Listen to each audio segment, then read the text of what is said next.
21 y ya eh, para cumplir como corresponde, estamos arrancando con nuestro quinto café de la Sociedad de Pediatría de Rosario, en el cual vamos a hablar de temas urológicos de todos los días, y hoy lo tenemos al doctor Carlos Gargiulo.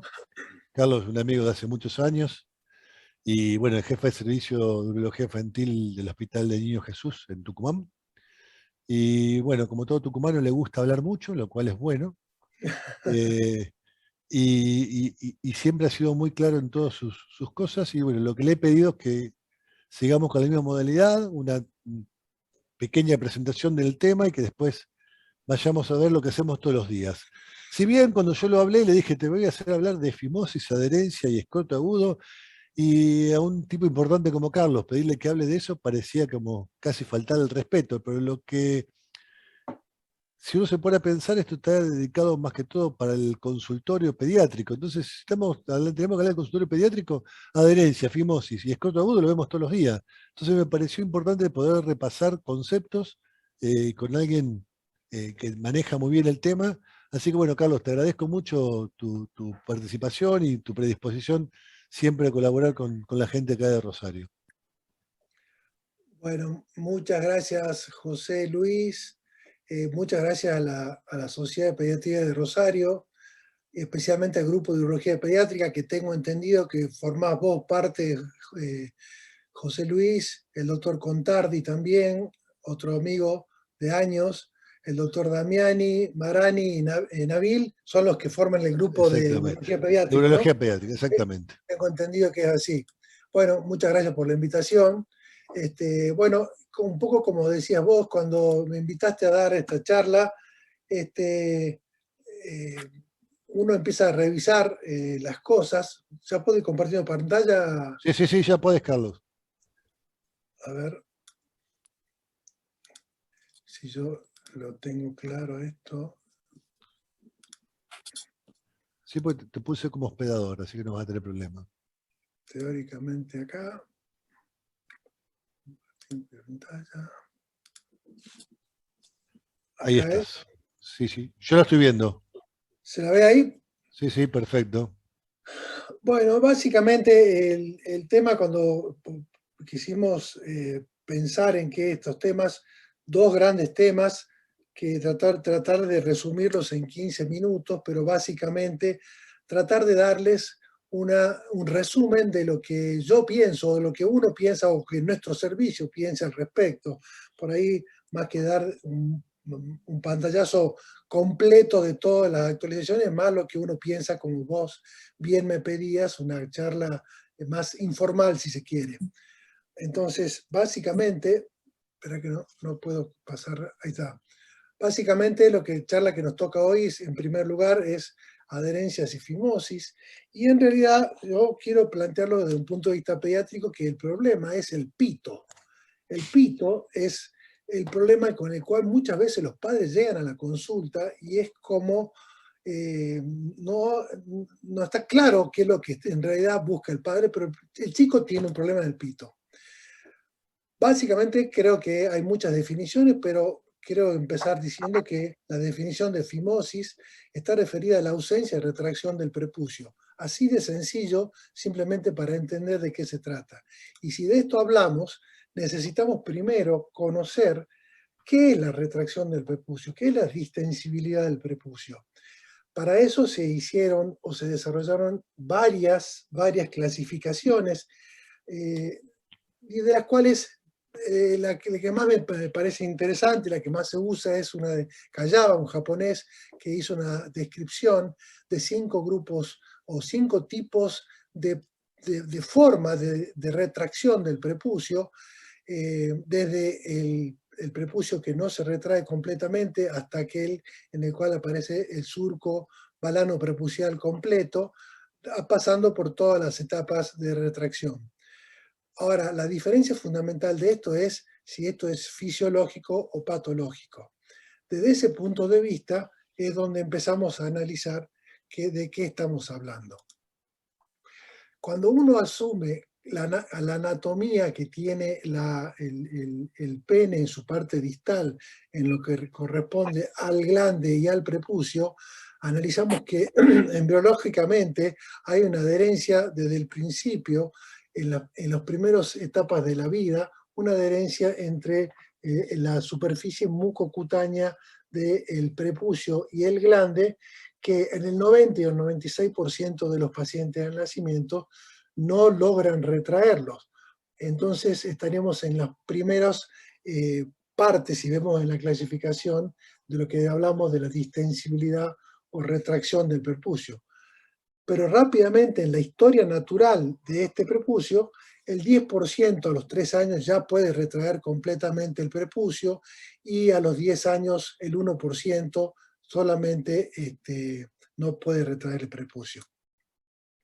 Para esto contribuyen la acumulación de esmegma a nivel de las adherencias y las erecciones, aparte que van generando una separación entre ambas capas de la cara interna del prepucio y la cara externa del glande o la superficie del glande.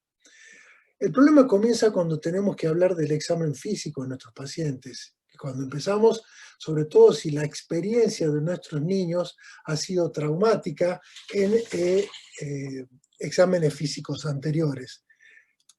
Cuando uno hace un examen físico del prepucio, debe ser lo suficientemente suave para poder analizar hasta dónde llega esa retracción del prepucio, pudiendo ver lo que muchas veces llegan a nuestra consulta, que son justamente esto, las fimosis fisiológicas.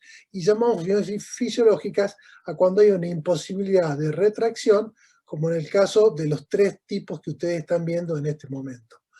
Ahora, cuando se agregan balanopostitis bacterianas, retracciones forzadas, dermatitis amoniacales o balanitis erótica obliterante, pasamos a otra situación que son estructuras o fimosis patológicas, las cuales tienen otra forma de abordaje, otra forma de pensar y otra forma de tratarla fundamentalmente. Si uno debería dar el cuadro clínico, hay distintas formas cuando uno lee los distintos trabajos y la forma de cómo se aborda la fimosis.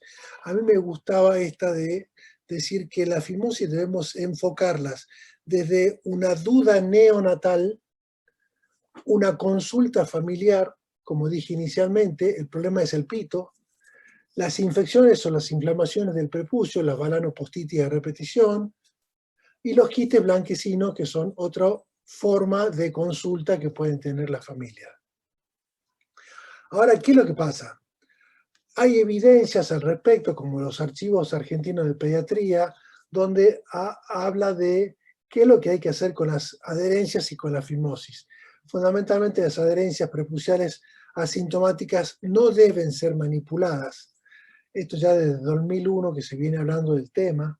Se indica resolución en caso de balanopostitis a repetición, cuando hay infecciones urinarias, pero sobre todo si estas infecciones urinarias están acompañadas de reflujo vesicureteral o de otras malformaciones del aparato urinario en los cuales se hace necesario tratar esta fimosis. La retracción como parte de la higiene sí se está indicada a pacientes que son de características mayores a 6 o 7 años. Siguiendo con las evidencias de lo que dice la literatura, en la Asociación Europea de Urología hay recomendaciones respecto de qué hacer con la fimosis y las adherencias, y el nivel de evidencia habla de los tratamientos de la fimosis comenzar después de los 2 años. En la fimosis primaria, los corticoides son de primera línea, por lo tanto, los corticoides tópicos locales que tienen un éxito en más del 80% de los casos. Como recomendaciones, es importante tratar la fimosis primaria en pacientes con infecciones recurrentes, con o sin anormalidad del aparato urinario. Pero a la vez también evitar las retracciones de adherencias prepuciales en forma asintomática. Como dije inicialmente, probablemente el tema que me tocó, que es la fimosis y las adherencias, presentan numerosas controversias. Y para comenzar con las controversias, yo este es un artículo recién salido del horno, que es el update de las guías sobre infecciones urinarias en los niños, y cuando hace referencia al prepucio habla del uso de crema en forma de esteroides, o esteroide en forma de crema, en la presencia de fimosis fisiológicas en niños con infección del tracto urinario, que significativamente reducirán las infecciones recurrentes. Y en los niños, en los recién nacidos, con una anormalidad anatómica, la circuncisión puede además prevenir las infecciones del tracto urinario. Lo que este artículo no dice, y que realmente me deja pensando, es: ¿la fimosis fisiológica será considerada también una anormalidad anatómica sumado al resto de los reflujos y demás? Bueno, esto hay que identificarlo en el recién nacido, lo cual empieza una de las discusiones más grandes, me parece a mí, respecto de uno de los temas más controvertidos, que es la circuncisión neonatal. Cuando uno habla de circuncisión neonatal, tiene que empezar a pensar en todas las controversias desde el punto de vista cultural, social, religioso, higiénicas, mitos respecto de la condición sexual del paciente que se circuncida, estudios sobre infecciones urinarias, la cantidad de estudios que hay al respecto, temas relacionados al cáncer, al HIV, y acá vienen dos otros grandes temas que los puse como con signos de admiración, que son las situaciones económicas y legales. Ustedes saben que en los países del primer mundo, en los países como Estados Unidos, la cobertura por parte del seguro de salud es para los pacientes que tienen circuncisiones neonatales es bastante elevado. Por eso las repercusiones económicas tienen que ver con los consensos de las sociedades de pediatría. Por otra parte, como esta noticia de la Academia Americana de Pediatría, los problemas legales relacionados a la información que uno brinda a los pacientes respecto de la circuncisión neonatal como protectiva contra el HIV puede ser causa de demanda en distintos niveles.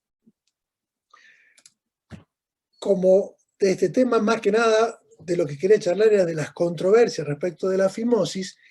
Un tema que genera gran controversia es el consenso de la Academia Americana de Pediatría. Si uno lee el consenso de la Academia Americana de Pediatría, del grupo de trabajo de circuncisión, una parte significativa habla de los evidentes beneficios de la circuncisión neonatal a pesar de los riesgos de la cirugía, que justifican el procedimiento cuando la familia esté de acuerdo. Y si de beneficio se habla, uno puede identificar en ese consenso que habla de prevención de infecciones del tracto urinario, cáncer de pene, transmisión de algunas enfermedades sexuales como el HIV, y sobre todo refrendado por el Colegio Americano de Ginecología y Obstetricia. Pero si uno va siguiendo y lee un poco más adelante este consenso, dice por otra parte en la misma hoja que los beneficios no son tan importantes como para recomendar la circuncisión de rutina. Esto ha generado ríos de tinta en Estados Unidos, y si ustedes tienen la oportunidad de entrar en la página donde habla del consenso de circuncisión, hay campañas en contra de la recomendación del consenso de la Academia Americana de Pediatría de la circuncisión neonatal en contra de realizar este tipo de circuncisión. De hecho, la Asociación Europea de Urología claramente en sus estamentos dice que la diferencia inicial, donde comienza a hacer su descripción, dice no a la circuncisión masiva. Es más, dice no de acuerdo con la postura que tiene Estados Unidos respecto de la circuncisión neonatal. lo cual genera, por otra parte, que no respalda las causas culturales o religiosas, por lo que en algunos países los seguros de salud no cubrirán esa circuncisión neonatal.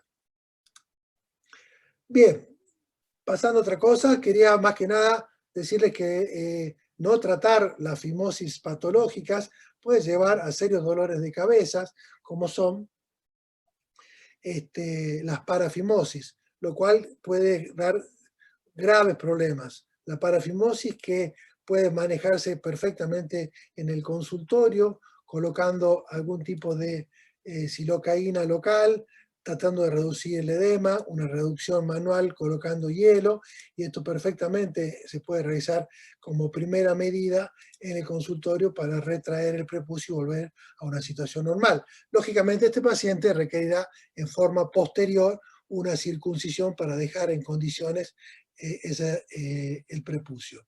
Algunas variantes importantes de nombrarlas son la vejiga prepucial, lo cual es una fimosis en la cual hay una gran bolsa a nivel del espacio entre el prepucio y la piel del glande, lo cual requiere una dedicada técnica quirúrgica.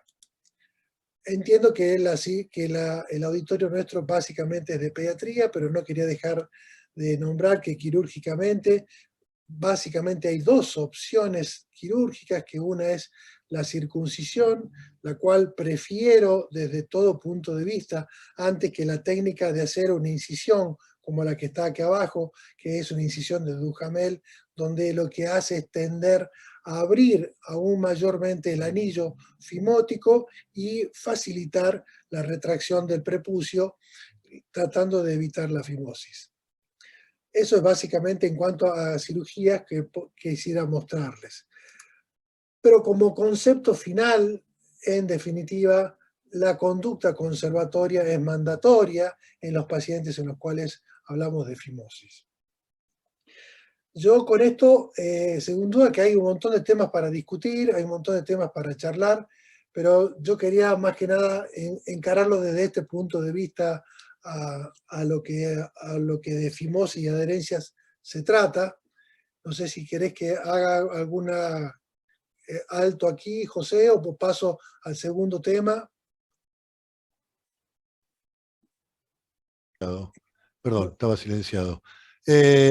Sí, podemos hacer algunas preguntas así como como para ir rompiendo un poco el hielo. Acá Alejandro Ajengrana te manda saludos y te pregunta, ¿qué opinas de la protección para el HPV? Porque siempre se habló de que la circuncisión podría prevenir el HIV y eso siempre estuvo asociado más bien con todo lo que pasa en los países subsaharianos, pero no, en el resto del mundo es muy discutido lo del HIV inclusive. Pero ¿qué te parece a vos con el tema del HPV? ¿Te parece que es un tema importante, no es importante el tema del prepucio? Si tenés un paciente que tiene HPV, por ejemplo un adolescente que viene con varias lesiones de HPV o hace HPV a repetición, ¿qué te parece a vos? ¿Habría que circuncidarlo o simplemente habría que tratar el HPV? Es un gran tema ese. La verdad que es un gran tema. Es un gran tema. Mira, fíjate que justamente yo he buscado, porque me llamaba la atención al principio, yo tenía un concepto, y gracias a que me hiciste preparar esta clase, pude revisar varios artículos que no los quise poner por una cuestión de tiempo, evidentemente, pero hay posturas que son totalmente disímiles en cuanto a la protección del prepucio en contra del HPV, en contra a otras que dicen que no, que evitan la transmisión del HPV. Yo particularmente, nosotros tenemos una postura de que tratamos las lesiones. Sí me ha pasado en pacientes que las lesiones son tan grandes que es necesario realizar una circuncisión completa a los pacientes, lo cual cura prácticamente el proceso, porque las lesiones pueden ser tan grandes que transforman todo el prepucio en un coliflor intratable con topicaciones locales. Bien, acá Alejandro también pregunta con respecto a la edad del tratamiento de una fimosis. Creo que es difícil este punto, porque uno dice, ¿cuál es la edad de tratar una fimosis? Yo Bien. tengo mi punto de vista, no sé vos qué te parece a vos, Carlos. Eh, Te cuento, yo creo que la fimosis se trata con la patológica. Estamos hablando de la fimosis patológica, no hablemos ni de la fisiológica ni de la circuncisión religiosa.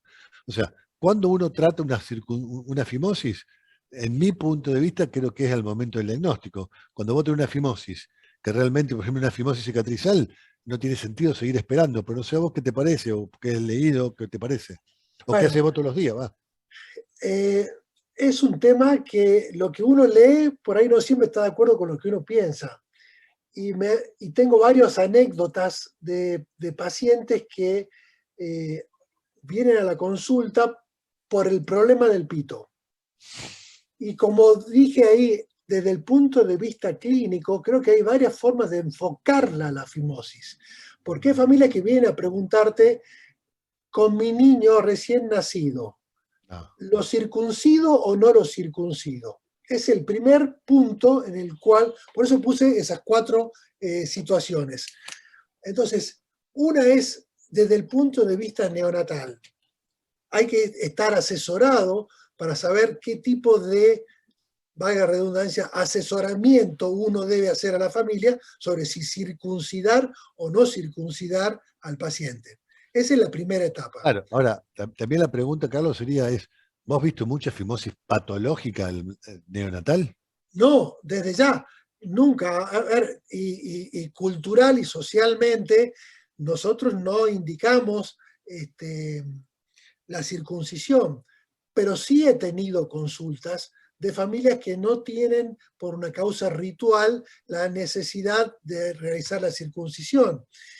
Y no son más las más frecuentes, claramente, pero sí hay padres que vienen y preguntan desde el punto de vista de, a ver, y yo ahí lo mandé un artículo de un news de la AAP, donde justamente ahí ese artículo, después cuando lo puedan ver, eh, hace referencia a que si los médicos estamos dispuestos a soportar la carga o la demanda de que un paciente no ha sido informado de que si yo no lo circuncidaba en forma neonatal, no iba a estar protegido su hijo contra el HIV.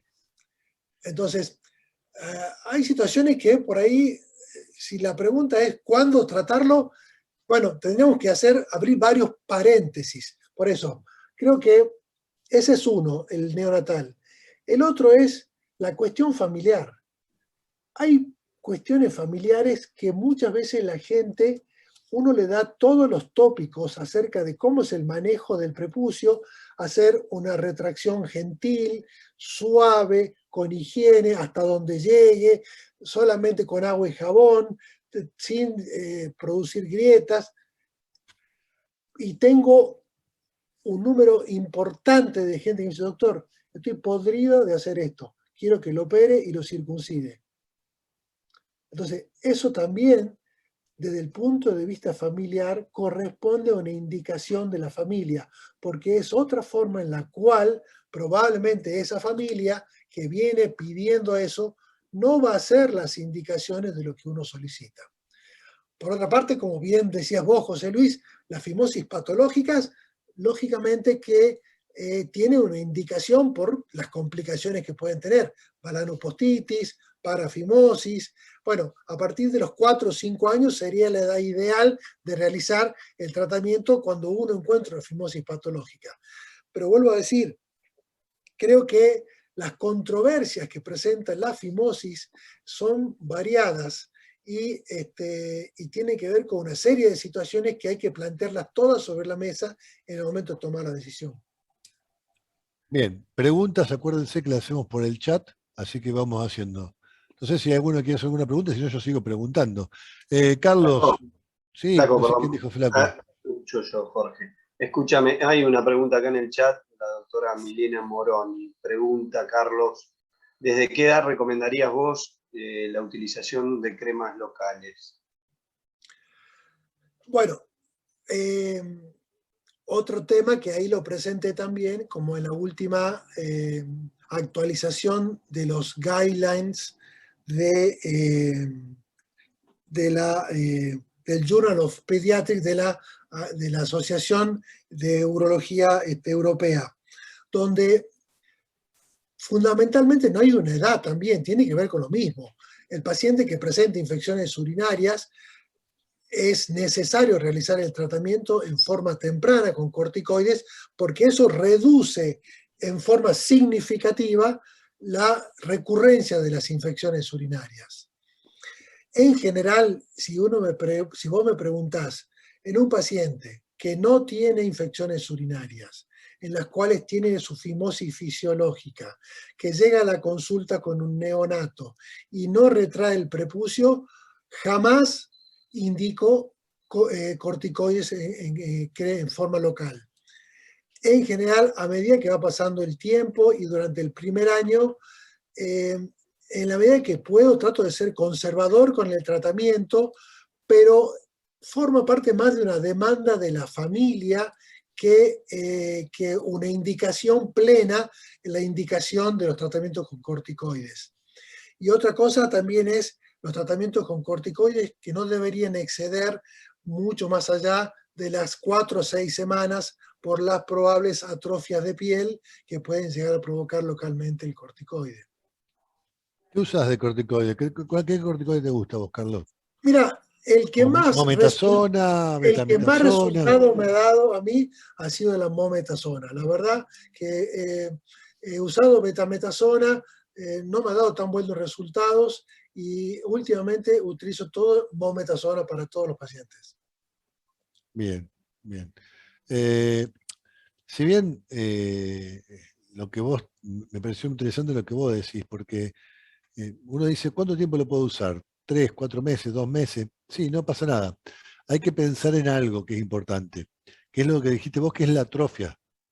Porque está demostrado, y eso sí está escrito, ¿tá? No modifica el eje normal de la secreción ni de ACTH, ni modifica nada. O sea, no modifica el comportamiento sistémico de los corticoides naturales. Pero sí produce atrofia de la piel. Entonces, ustedes me dicen, ¿podemos usar 2 meses, 3 meses? Creo que lo más importante es ir controlando al paciente. Y si uno ve que empieza a haber cambios que pueden considerarse atróficos en la piel, no van a encontrar una piel atrófica, sino que van a ver que tiene una piel más fina, más fácil de romperse, o que se infecta más fácil. Eso es atrofia de la piel. Ahí es cuando hay que interrumpir el tratamiento con corticoides. ¿Sí? Pero me parece bárbaro el hecho de que se tenga en la cabeza que no tengo repercusión sistémica, pero sí local. Exactamente. ¿Alguna otra pregunta? O si quieren podemos ya ir pasando al segundo tema y después seguimos hablando de todo lo que quieran. Carlos, no sé si querés ir arrancando con el tema del escroto agudo, que es otro tema que creo que es importante. Sí, espérame un segundo que veo. Tranquilo. Sí, pero creo que también queda claro que lo que no estás de acuerdo es en lo que hacíamos 20 años atrás, que era pegarle el tirón y debridarlo todo. Eso ya creo que no lo haces más, o sí lo seguís haciendo, Carlos. No. A ver. Perdón. No importa, déjalo así. Se me piantó. Se te fue la... Arranca eso. Sí, arranca tranquilo. Acá estamos. ¿Ahí se ve? Ahí. No, la verdad que hace rato que he descartado eso y la verdad que quizá en alguna etapa de mi vida sí lo he hecho, debo reconocer, culposamente y lo confieso abiertamente, pero reconozco que muchas veces ha pasado por la insistencia a veces de los padres, sobre todo cuando quedan esas adherencias del surco balano prepucial, no de la adherencia completa. Muchas veces el paciente llega a los 7, 8 años y tiene todavía esa adherencia del surco balano prepucial y junto a olor, junto a secreción, ya el chico comienza a tener otro tipo de secreciones, el esmegma se comienza a acumular, en algunos casos se infecta ese esmegma, en esos casos sí un pequeño tirón puede, pero solamente para esos sectores, debridar esa zona y limpiar para que pueda realizar una higiene completa. Estoy de acuerdo, totalmente de acuerdo. Sí, sí. Lo que vos decís, hecho, yo siempre digo que yo a mi hijo se lo despegué. Hoy no se lo despegaría.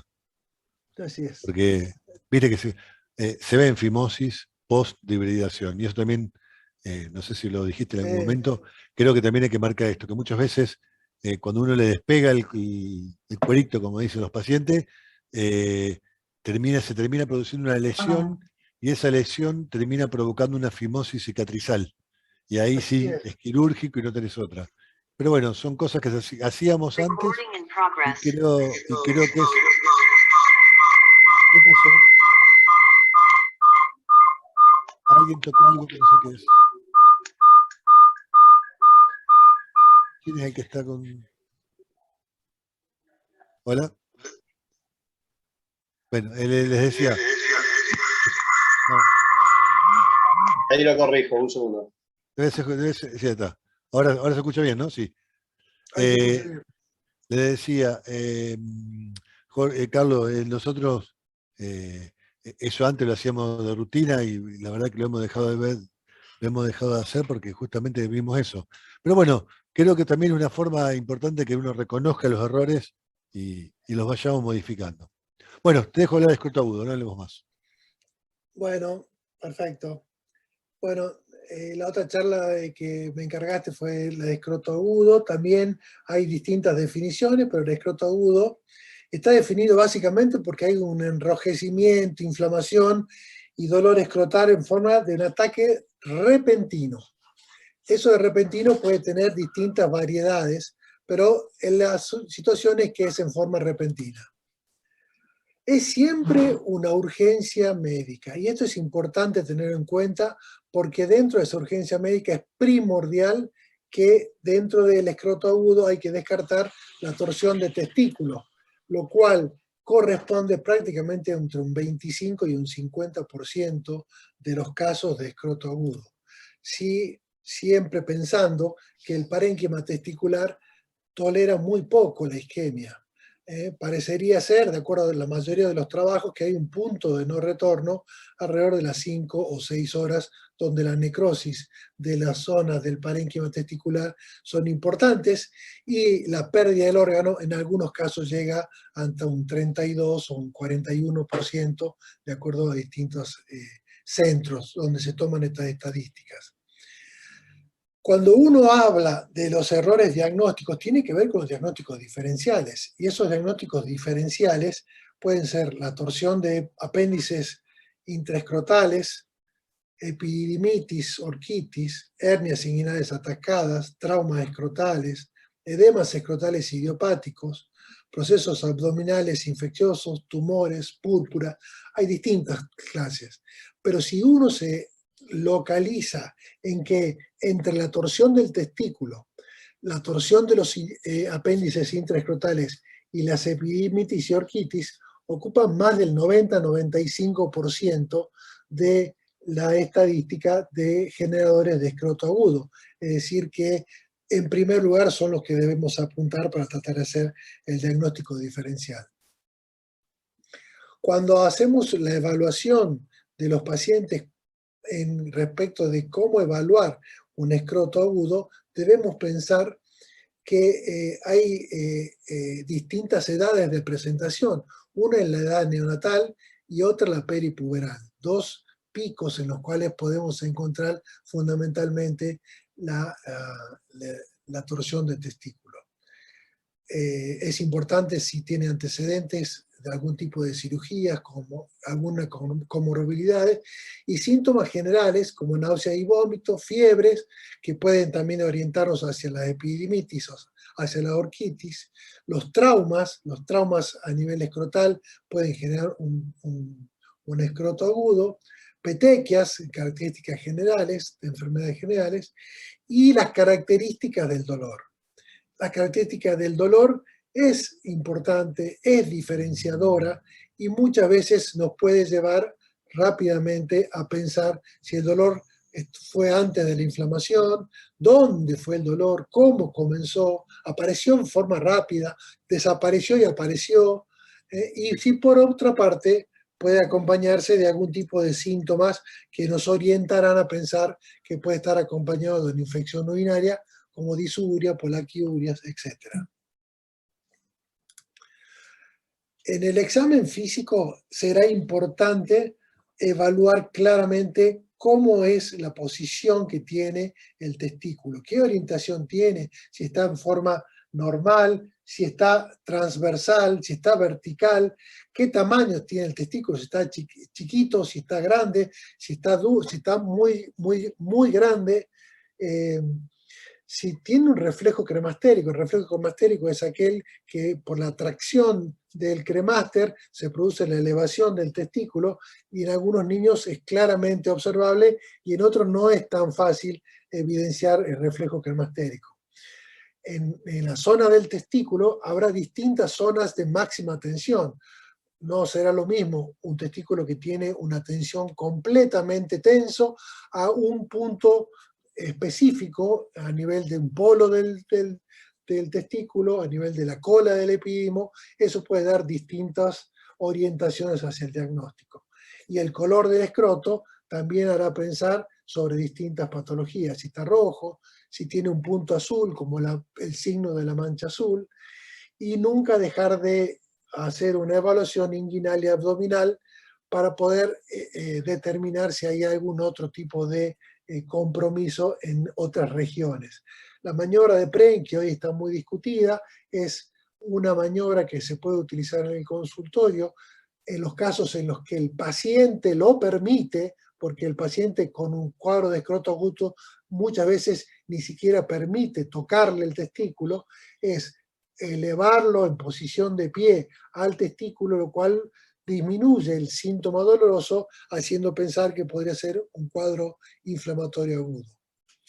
Ahora bien, todo esto está muy claro acerca de cómo podríamos orientarnos al diagnóstico, pero sin lugar a duda que el gol estándar del diagnóstico del escroto agudo es el ecodoppler testicular, ya sea en forma de blanco y negro, en forma de color, en forma de alta definición.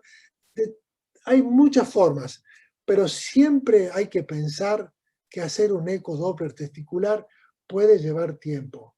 Y nosotros en el interior, y seguramente a ustedes también les debe pasar, que llegue a hacerse el ecodoppler testicular puede retrasar y retardar lo suficientemente el tiempo para poder llegar al diagnóstico de certeza. Pensando también, por otra parte, que la sensibilidad del ecodoppler testicular es bastante alta, pero la especificidad no parece ser tan alta, sobre todo en niños pequeños, donde es mucho más difícil realizar un ecodoppler testicular. Acá es importante tratar de demostrar a la arteria central y el flujo venoso, porque la demostración solo de la arteria central no excluye la torsión testicular. Hay algunos signos que sí son un poco más específicos, más patognomónicos, como el signo del remolino o del espiral. Pero bueno, una vez más, cuando uno tiene el ecodoppler y uno es Gardel, porque mucho más fácilmente puede decir estoy en presencia del ecodoppler de una torsión de testículo. Es por eso que la pregunta del millón es ¿cómo hacemos un diagnóstico temprano? Este diagnóstico temprano está avalado y desarrollado desde hace un tiempo. Barbosa y colaboradores en el 2013 hicieron la presentación de un score de validación del diagnóstico de torsión testicular en los niños entre el Departamento de Urología en el Boston Schindler y la Universidad de San Pablo, donde ellos tomaban un score de twist en la cual asignaban a distintos parámetros un determinado número. Por ejemplo, la inflamación del testículo, la dureza que tiene el testículo, si el paciente tiene náuseas y vómitos, si hay una ausencia de reflejo cremasteriano o si el testículo está muy alto en su posición o está elevado. De ese score, ellos categorizaron en 3 escalas de riesgos: los bajos, los intermedios y los altos, y determinaban que los pacientes que se encontraban por debajo de 2 eran pacientes que no necesitaban aparentemente el Doppler. ¿Por qué? Porque asumían que no alcanzaban lo suficiente riesgo como para pensar que podía ser una torsión de testículo. Y por otro lado, los que tenían condiciones de más de 5 o 7, directamente los asumían que eran pacientes para quirófano. Es decir, que los que se encontraban en un valor intermedio del score, a esos eran los que con mayor dedicación solicitaban o indicaban que se realizara el ecodoppler testicular. Si más adelante, más cerca nuestro, quiere realizar una validación de este score. ¿Y de qué manera lo hace? Realizando esta validación, evaluando por personal que no eran urólogos, justamente porque la capacidad que tiene personal que no es urólogo no es lo mismo que el especialista, que tiene la capacidad de evaluar estos parámetros en una forma mucho más objetiva. De esta manera se logró llegar que la validación permitió un 100% de valor predictivo positivo a aquellos que tenían scores mayores de 5 y 100% de valor predictivo negativo con scores menores de 2. Es un trabajo muy interesante porque puede hacer pensar acerca de cómo mejorar el diagnóstico temprano, sobre todo para nosotros que muchas veces es difícil acceder al ecodoppler testicular. Bueno, respecto un poco a la anatomía, la torsión de testículo es justamente la rotación sobre su eje del testículo completamente, lo cual imposibilita el retorno venoso, reduce la perfusión arterial, provocando con el tiempo un infarto hemorrágico. Para que se llegue a provocar esto, hay que definir de que la rotación, cuando tiene más de 360 grados, la isquemia que produce es tal que llega a provocar este tipo de infartos. Y en general, cuando las rotaciones eran de menos de 360 grados, eran obstrucciones parciales. Las preguntas son, ¿cuáles son las causas por las cuales se provocan estas torsiones? Y lo cual, en la literatura hay distintas dudas acerca de realmente cuáles son las causas, las variantes anatómicas, tipo badajo de campana, en la cual las adherencias o la fijación del testículo a sus cubiertas es débil, lo cual puede provocar durante el ejercicio físico, durante el trauma, durante el coito, durante la masturbación, el tipo de torsión que lleva a el daño testicular. Es importante saber que cuando hablamos de torsión, podemos decir que hay 2 tipos de torsión. La extravaginal, en primer lugar, en la primera etapa de la vida, que es perinatal, que se produce el 70% antes del parto. Y esto se produce, como bien muestra la imagen, por fuera de las estructuras de envoltura del testículo. ¿Cómo encontramos o cuál sería la clínica en estos pacientes? Y esta es una forma que me parece interesante de plantear. Estos testículos vamos a encontrar pacientes en los cuales hay testículos que están totalmente ausentes, como el Vanis intestis, en los cuales la torsión se ha desarrollado en los primeros meses de la gestación, o como masas induradas de mayor o menor tamaño si se encuentran más cerca del nacimiento. Y por último, testículos que tienen procesos inflamatorios notorios, distintos de los anteriores, en los cuales hay procesos inflamatorios, ya sea en forma violácea o en forma eritematosa, los cuales haría pensar que son formas de presentación de torsión más cercanas al nacimiento y los que la literatura asume que en estos 2 últimos serían los que la cirugía tendría alguna chance de salvataje de los testículos. En los anteriores el salvataje es imposible. Posteriormente, el otro tipo es de los intravaginales, que son los más frecuentes por otra parte, y en general son los peripuberales. Acá las tasas de salvataje del testículo, cuando uno explora el testículo dentro de las 6 horas, en general se habla de que las posibilidades de salvataje del testículo son alrededor del 90%, cayendo un 50% cuando la exploración se realiza hasta las 12 horas.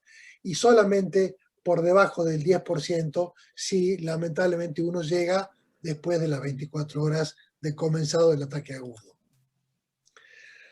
Hoy en día está muy en boga y muy en estudio drogas para tratar de evitar el daño que provoca la isquemia y seguida de la reperfusión. Eso provoca una liberación de radicales libres que provocan alteraciones generando apoptosis, y se está planteando el papel de los antioxidantes, fosfodiesterasas, el sildenafil, la N-acetilcisteína, como una forma de prevenir ese daño testicular.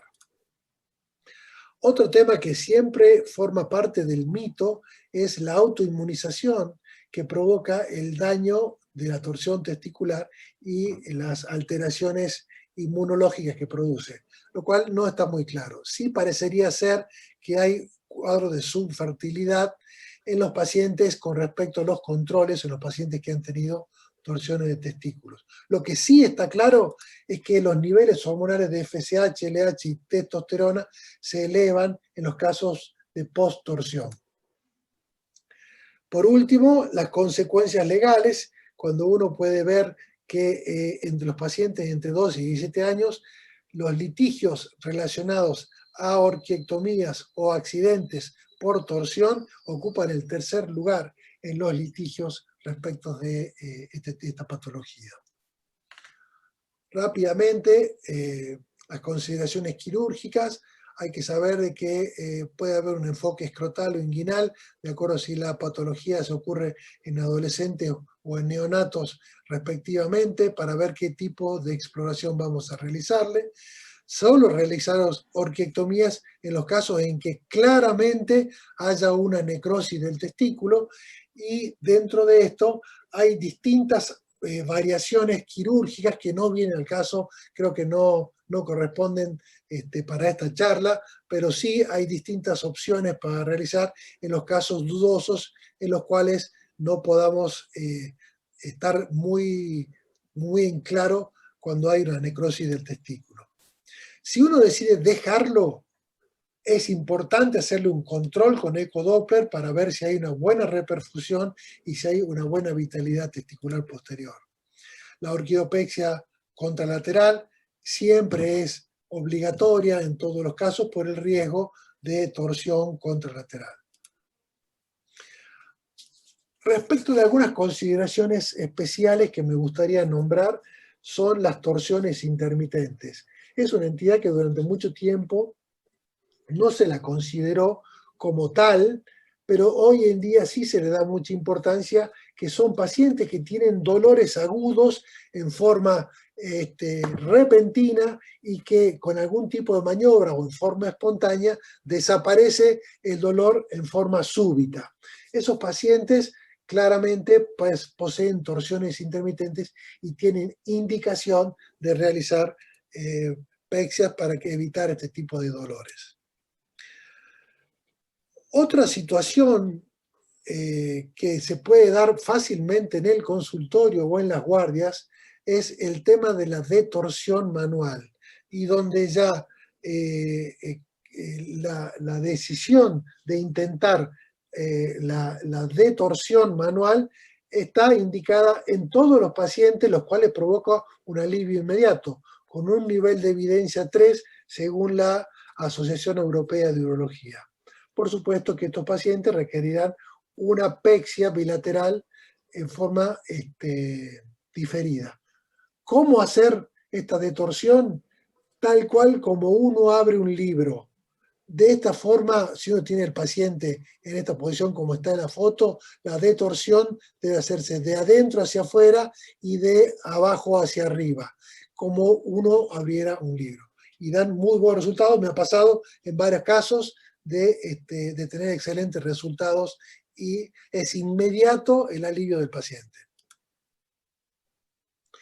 Como segundo causa de escroto agudo, podemos hablar de las torsiones de Hidatides, que son pequeños apéndices de restos embrionarios que pueden torcerse y necrosarse. Ustedes sabrán de que el testículo tiene restos embrionarios müllerianos y wolffianos que se encuentran a nivel del testículo, los cuales tienen un pedículo vascular que puede torcerse y necrosarse.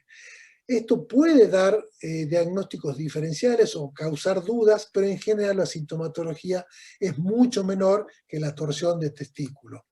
¿Cómo hacemos el diagnóstico? Es más fácil realizar el diagnóstico en etapas tempranas, donde se puede observar un puntito azul en la zona de la torsión.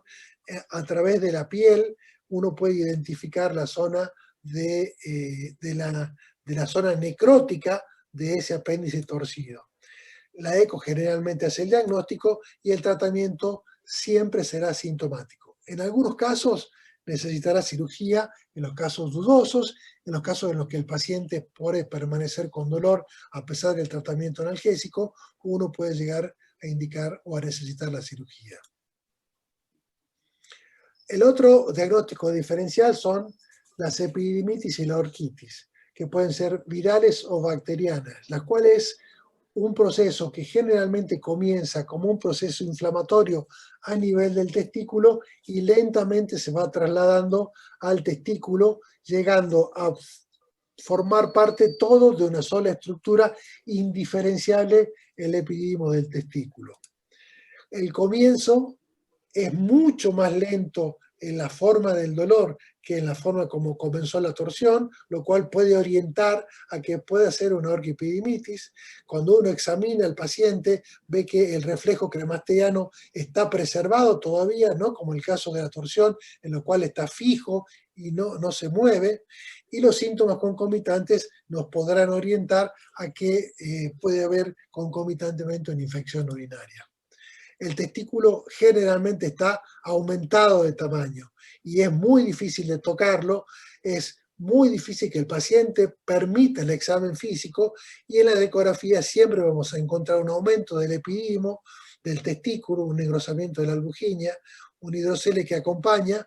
Los cultivos no necesariamente van a dar positivos, puede haber procesos inflamatorios y con cultivos negativos, y en los pacientes, sí, muy importante, en los pacientes en los cuales tenemos recidivas, será importante realizar el estudio del aparato urinario tratando de encontrar malformaciones urinarias. El tratamiento, igual que el anterior, es sintomático, antibióticos en ausencia de infección urinaria es dudoso. La verdad, la mayoría de los pacientes en los cuales se tratan las epididimitis con cultivos negativos, la mayoría de los encuestados tratan con varios artículos con antibióticos a pesar de tener cultivos negativos. La otra causa generalmente que puede aparecer es el trauma. El trauma generalmente cerrado, puede aparecer como hematocele o edema, y sin lugar a dudas que el diagnóstico será ecográfico, tratando de encontrar zonas de edema, zonas de hematocele o zonas de ruptura de testículo, lo cual pueden orientar el diagnóstico y el tratamiento será de acuerdo al hallazgo ecográfico. Hay algunas enfermedades sistémicas que pueden llegar a provocar lesiones a nivel del escroto, generando un escroto agudo, como la púrpura de John-Langerhans, la leucemia o el linfoma, y generalmente los testículos están aumentados de tamaño, con hallazgos característicos ecográficos, pero el diagnóstico definitivo, la mayoría será por el laboratorio. Algunos otros diagnósticos que pueden también hacer sospechar un escroto agudo que pueden ser diagnósticos diferenciales son las hernias inguinales incarceradas, el edema escrotal idiopático, las inflamaciones abdominales como la apendicitis también se puede presentar como un escroto agudo, y algunos tumores testiculares que presentan un sangrado pueden generar un dolor rápidamente generando molestias y remediar un escroto agudo. como pensamiento final, tratando de pensar, es que en los casos de dudas, en los casos en los que uno no está seguro, hay que hacer una exploración quirúrgica. Y eso lo ha enseñado el tiempo, la experiencia, y esto que parece muy claro a veces cuando uno habla de los métodos diagnósticos, muchas veces no son blanco y negro. Y la duda sigue siendo, a pesar de las descripciones, que sobre todo si uno no tiene operadores que tengan la suficiente experiencia en el diagnóstico, muchas veces, si uno tiene dudas, es preferible operar, explorar y sacarse las dudas de que no estamos dejando una torsión del testículo. Bueno, nada más, eso es lo que quería decirlo un poco sobre este tema. Excelente, Carlos, la verdad que muy bueno, muy piola, muy práctico. Algunos conceptos, si te pido algo, Carlos, deja de compartir, así aparecemos todos en mosaico y no nos podemos ver la cara, si podés.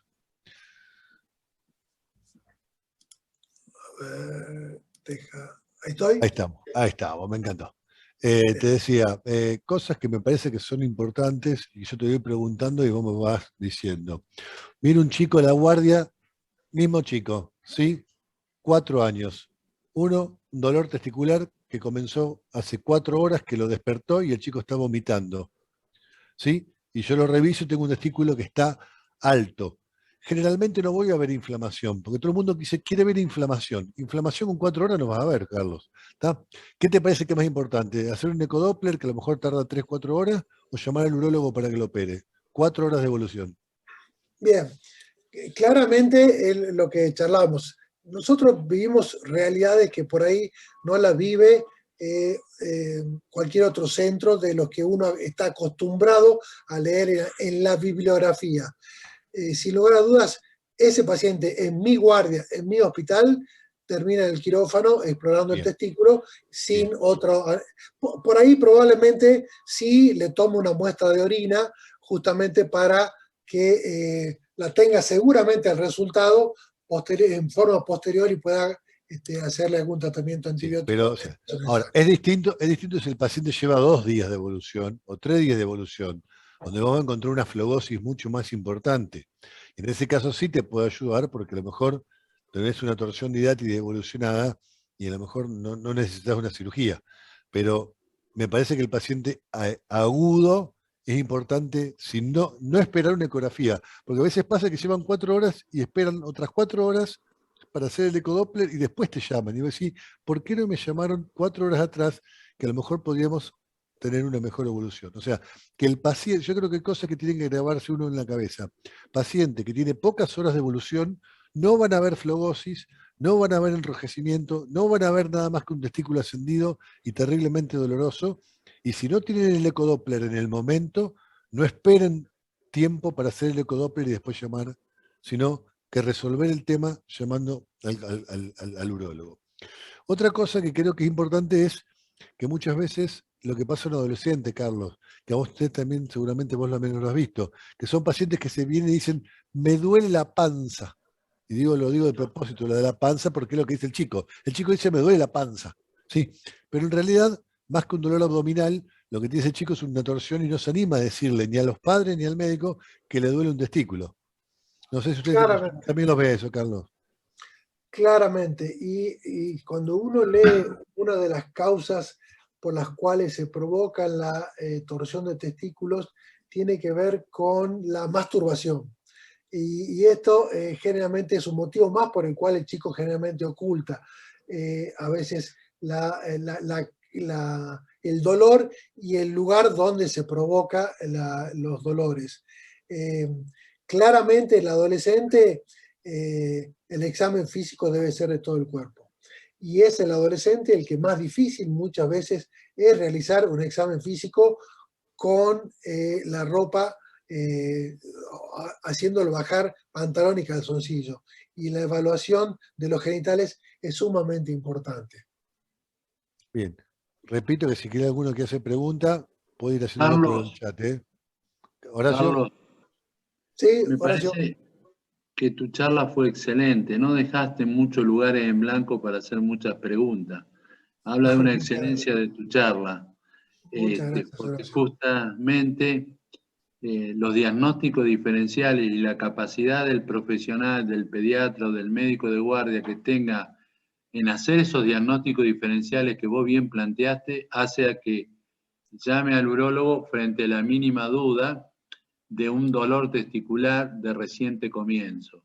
El primer diagnóstico es pensar que puede tener un escroto agudo a punto de partida de una torsión y que trate de sacar la mayoría de los pediatras, de los médicos de guardia, la cabeza de la idea de la orquiepididimitis. Es muy raro en un niño una orquiepididimitis de tipo bacteriana, no digo las virales, pero si no tiene relación sexual es casi un imposible. Entonces, ese niño es probable que tenga una torsión de cordón, que tenga una torsión de un escroto agudo, vale la pena la consulta, pero lo más importante es hacer un buen examen físico. El primer elemento, porque lo tenés a la mano, porque lo podés palpar, podés hacer los distintos diagnósticos diferencial, y el ecodoppler ayuda, pero no es definitivo con la clínica. Yo creo que la clínica sigue siendo muy importante en el escroto agudo. A veces hemos tenido chiquitos de 2 años, 3, que vos ves que no tiene un escroto agudo y sin embargo por ahí el que hace el ecodoppler te dice porque no ve la arteria que no tiene vascularización y ahí te pones en una camisa que lo operás por el ecodoppler y no es que lo operás porque tu clínica te lo está mandando, te lo está diciendo, no ha pasado.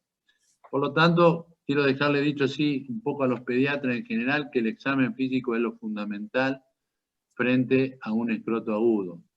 Está bien que después van a caer y van a llover un montón de consultas ante cualquier dolor testicular. El importante es hacer los distintos diagnósticos diferenciales. Muy buena tu charla, de verdad que te felicito. Bueno, muchas gracias, Horacio. Y me parece importante lo que remarcaba José Luis también, Horacio, acerca del tiempo al cual se realizan las cosas, porque cuando el tiempo pasa, las complicaciones del proceso inflamatorio van ocultando, van mezclando las cosas. El examen físico es cada vez más difícil, el mismo ecodoppler también es más difícil, las vascularizaciones periféricas que se realizan no permiten realizar un buen diagnóstico y se van mezclando y muchas veces yo he leído informes de ecodoppler que uno no saca ninguna conclusión, porque tampoco el ecografista sabe a lo que se está enfrentando con lo que está escribiendo y no pone claramente, porque el tiempo ha pasado, no encuentra signos claros y evidentemente esos son los pacientes problemas, cuando pasa el tiempo y no se ha tomado una determinación en su justa medida, claramente. Pero Carlos, acá Fabián Schaber te manda un abrazo grande y te felicita por la charla y también dice algo que me parece muy interesante remarcar, que es que cuando llega la consulta al pediatra, ¿sí? Es común que si viene un dolor abdominal y sospechen una apendicitis, le indiquen el ayuno. Pero si viene un dolor testicular y llaman al urólogo para operar, para que lo evalúe por una posible torsión del testículo, no lo dejen en ayuno. Entonces uno llega a evaluar al chico y está con la Coca-Cola y el sándwich, porque el nene como estaba llorando y lo del testículo, la madre que hizo fue y le compró el sándwich y la Coca-Cola, o el alfajor y la Coca-Cola.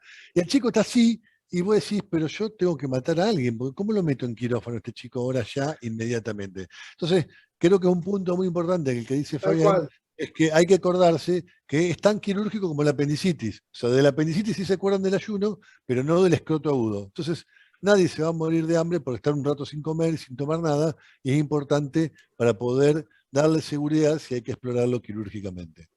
Bueno, ya llevamos 6 minutos pasado de tiempo. Carlos, te agradezco muchísimo tu tiempo, tu dedicación. La verdad que fueron 2 charlas muy, muy interesantes. Espero te hayas sentido a gusto en la reunión. Como yo te dije, iba a ser una reunión amena, distendida, entre amigos. Y te agradezco muchísimo reitero, por todo tu esfuerzo que has hecho. No, al contrario, la verdad, muchas gracias a todos ustedes bueno ver caras amigas, que hace rato que no nos vemos, y más con estos tiempos de pandemia, de estar alejados, que no podemos tener reuniones solamente por Zoom, que espero que ahora tenemos el congreso de la CACIP en Rosario, que al final no sé si vamos, si no vamos, esperemos que nos Estamos en la ahí. disyuntiva, en 15 días se cocina el tema. Bueno, tratá de hacer fuerza, a ver, proponer un poco más. No sé, a ver si podemos juntarnos. Y bueno, muchas gracias por la invitación, la verdad que ha sido un placer. Me encantó la charla, que poder darle la charla, compartir con ustedes la forma de pensar. Así que, bueno, muchas gracias de vuelta. Un gran abrazo. Bueno, Carlos, yo cortito lo mío, llegué tarde por una cuestión laboral, así que no quería perder la oportunidad de saludarte y felicitarte por la charla, realmente excelente. Bueno, Mis más sinceras felicitaciones. Esperemos vernos pronto. bueno, ojalá que sea así. La verdad que estamos esperando todos poder volver a juntarnos. Bueno, gente, Esperemos. gracias a todos los que hace 90 personas que estuvieron permanentemente escuchándote, Carlos, así que bueno, no sé a quién corté que estaba hablando.